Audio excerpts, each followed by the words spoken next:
Hello and welcome back to my small little library. First of all, I'm really sorry for the sound. I forgot to charge my microphone and I only have right now to film this, so it goes out on time. So I'm really sorry, but I hope I can fix this well enough so that it's acceptable sound like. Also, if you can hear the dog in the background, he's a little bit hyper right now. So yeah, hopefully it's fine with them sound wise. Let's come to today's video topic. We're doing the wrap up for September. I actually read, less than I had hoped, but for the size of the books, I think it's quite fine what I read. But yeah, I only read 7 books in total in this last month. And yeah, it was a mixed bag as always. I feel like my reading is always really mixed with good books, not so good books, all of them. And yeah, so let's start with the first one. The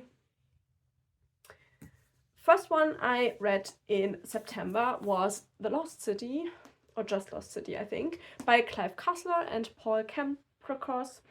This is a Kurt Austen novel from the Numa Files, and I am slowly making my way through the books that I have from that series. I don't own all of them. I just bought a box of used books, and there were quite a few of these in here, so I'm slowly making my way through. This one is actually, I feel like, the first one that I really loved. I gave this 4 stars. I felt like this story was really interesting because the focus was mostly on old money and the shitty things these rich families do and how they can get away with it pretty much because they have the money, and our main character kind of bringing the family down because of their dark secrets. So that is what I found really interesting, and it has also slight vibes from The Island of Dr. Monroe, if you have read this. Have I? Yeah, I think I pronounced it correctly, which is by H.G. Wells. If you've read that book, you know what I'm talking about. If not, you're gonna be surprised. But yeah, it has those vibes because they find something in the lost city that, changes things. Well, not our Numa files, but the family finds something like that. And then they also, obviously, because it's the Numa files, it has always something to do with underwater rescues and stuff like that. So we have that as well. It all starts as at a glacier, so that comes also into there. And then we also have obviously Kurt Austen, he always finds a woman, but they're always really smart women. So, there's a little bit of that in there, but the woman has also kind of quite a big role in the story, so I don't know. It's kind of fine in my opinion. But yeah, I really enjoyed this read. It was really nice. It's my favorite from the series so far. I think I've read 4 now, and this is by far the best one of the 4. And I think it's part 5, so I've read the first 4, I think. Then I had, directly after that, a second really good book, and that is The Dark Tower 3, which is The Wastelands, which this is by far my favorite from the series so far. Obviously, I only listened to the first 3. If you can get the audiobook, they are fantastic, the audiobooks, so I would get those. If you can, I think written, it can be a little bit sluggish if you read the physical books, but with the audiobooks I feel like that fits the story so well. We get to continue our journey. This one is primarily a journey, but a really nice journey. I feel like we have adventure on this journey. We get back to some old characters, and we have a little bit of but we have a lot of it playing out in Roland's world, and then we have a little bit of stuff playing out in the world where the character we are meeting back again is. So we switch between those 2 worlds, and we get a little bit more of connections between the characters. It's really nice. I really enjoyed it. Just the adventure and the journey of the book were great. I'm always down for a really good journey. So yeah, I really enjoyed this one, and yeah, it's making the series worthwhile for me. I was really skeptical, especially with the second book, because I didn't love the second book. I felt like it was too weird for me. And so going to the third one and seeing how the characters evolve and change and what they are learning, and just the whole journey through just really, it really saved the series for me, which I'm really, really happy about. Then we have a finish that only got 2 stars, and we have a finish and a DNF in one book. But I did that because I have this duology edition. I don't know if there are more in the series. Might be that there are more books in the series, but I have The Dark Vault by V.E. Schwab, and this is The Archived and the Unbound, which are 2 books in one series. And I read The Archived, I gave it 2 stars. I liked the beginning, but it went off the rails pretty around the midway point, because let me tell you, it's a story about a young girl, and she's like a teenager, a youngish teenager, I would say, and she is a keeper of the archives, and the archives is pretty much the library of human beings, and she got the role from her grandfather. Her parents know nothing about that, but pretty much her role is wherever she lives, she has to go into the, oh god, it has a name, I forgot the name. She has to go into this parallel world where there are histories running around, which are the memories and thoughts of humans, and they manifest in this corridors, and she has to find them and bring them back to the archive, pretty much, and that's her job. And that is all really interesting, but then for some reason she had to do a love triangle, pretty much. Like, there are 2 guys, and one is so obviously the bad one from the beginning that you're like, why on earth is she doing that? And you know, it's so obvious what will happen in the story, and I get so annoyed that it's always a love triangle with these teenage novels, and I hate it. I don't get why, I don't enjoy it. So I gave it 2 stars, and then I started the second one because my plan was to read both of them, even though I didn't really love the first one. And then I started it, and she gets to a new school, and there's a guy right at the beginning of the book, and that's where I put the book down, because I just couldn't.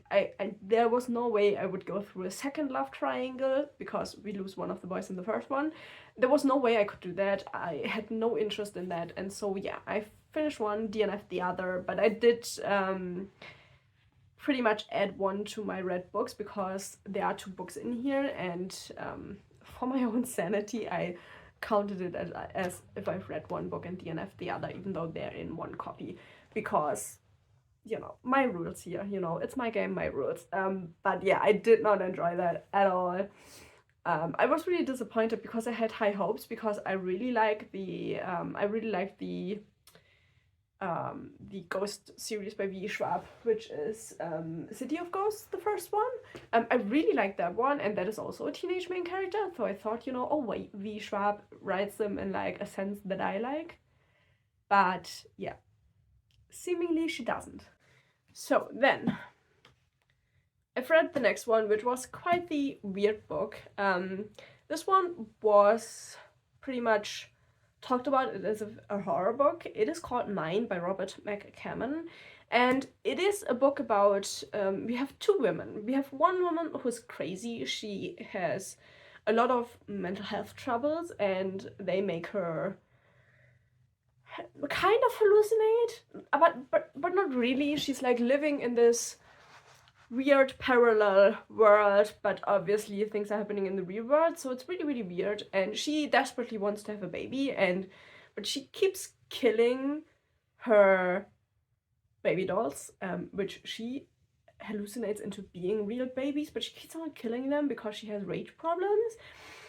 It's crazy, but you do get to know that it, like, right at the beginning from the book. And then we have our other main character who just birthed her child, and she has problems with her husband, who's obviously cheating.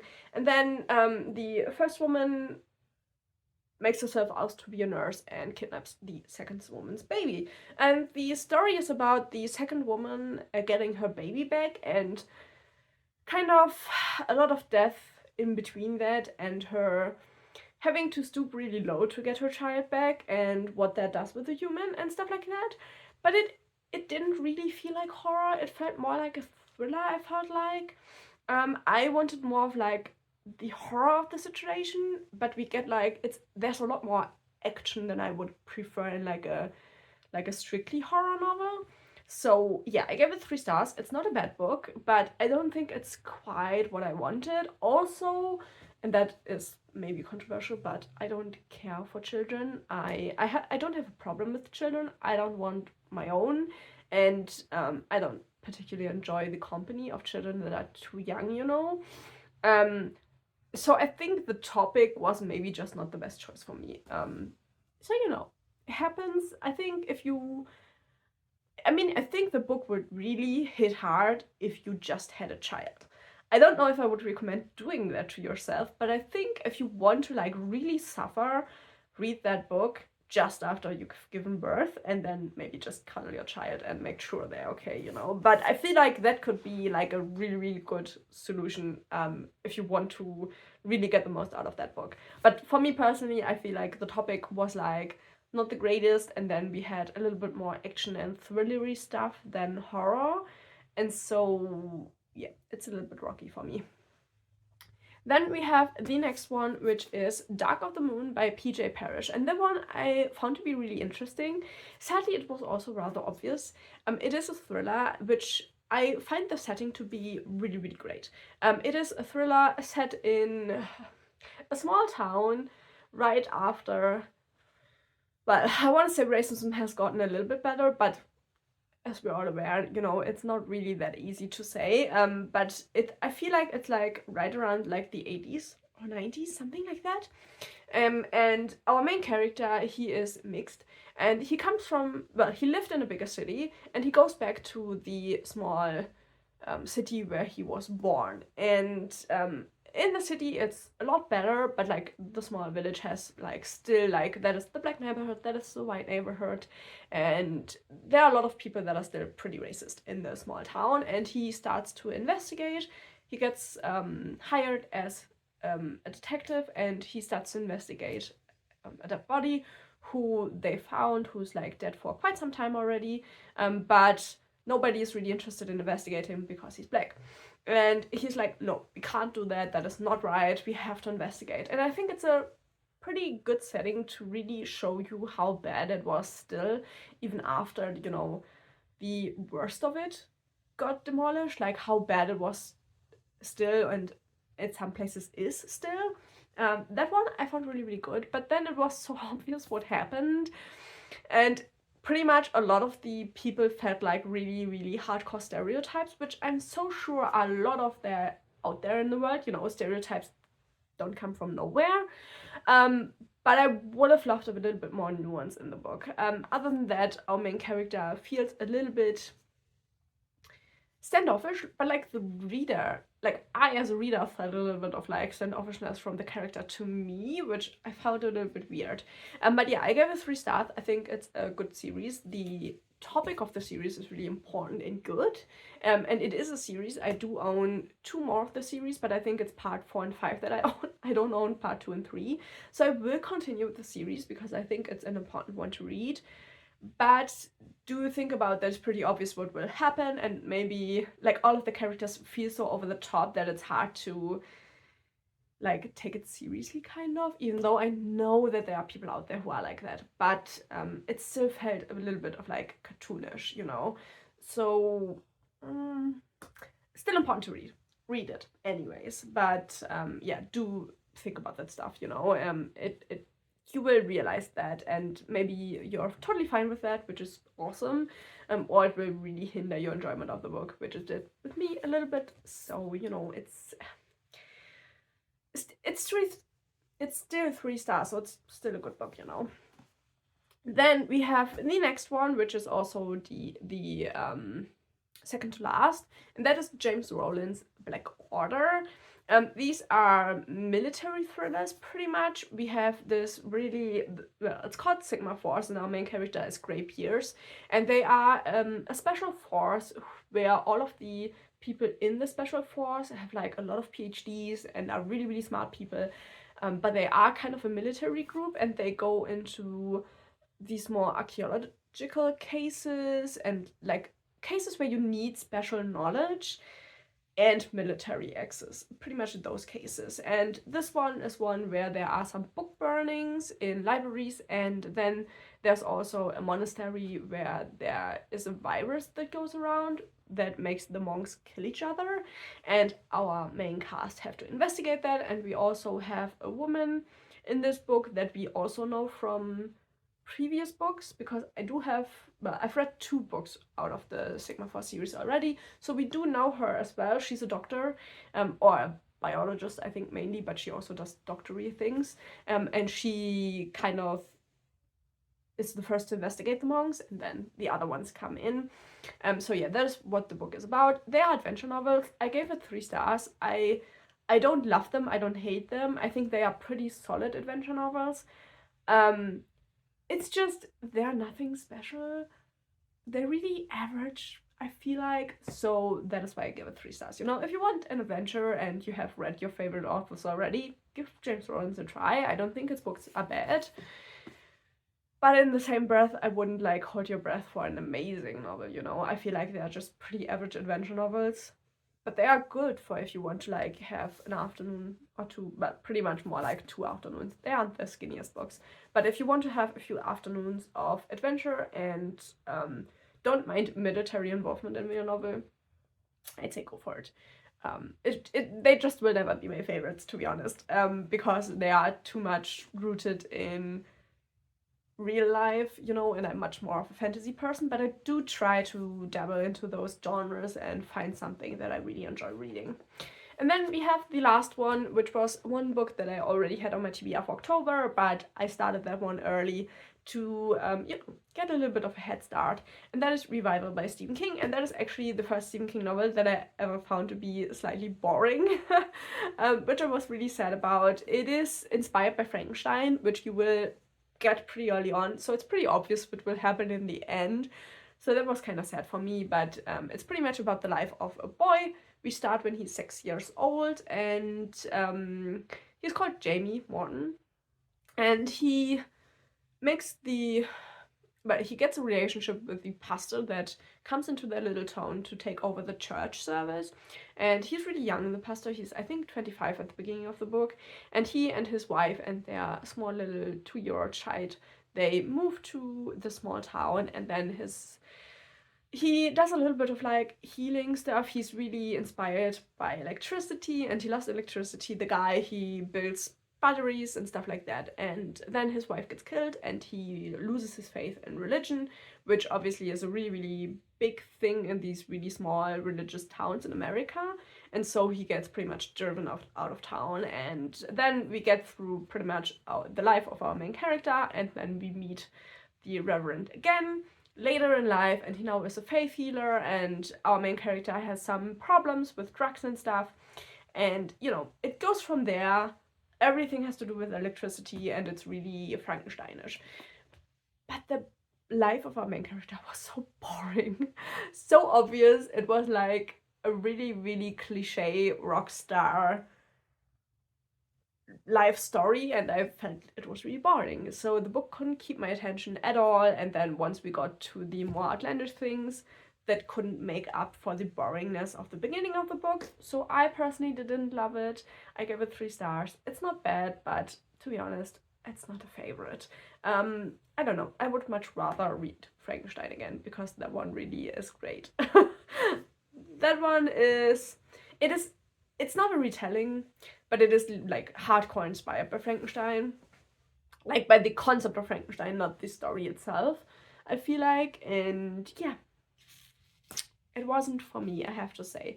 But I can't love all of Stephen King's books, so I get that, you know. I'm much more of like a hardcore, like I need a lot of fantasy in my books if I really want to love them. It's really, really rare that I will love a book that doesn't have a lot of fantasy aspects. So, you know, I wasn't that surprised, because it's still rooted in so much reality, especially like faith healings and stuff.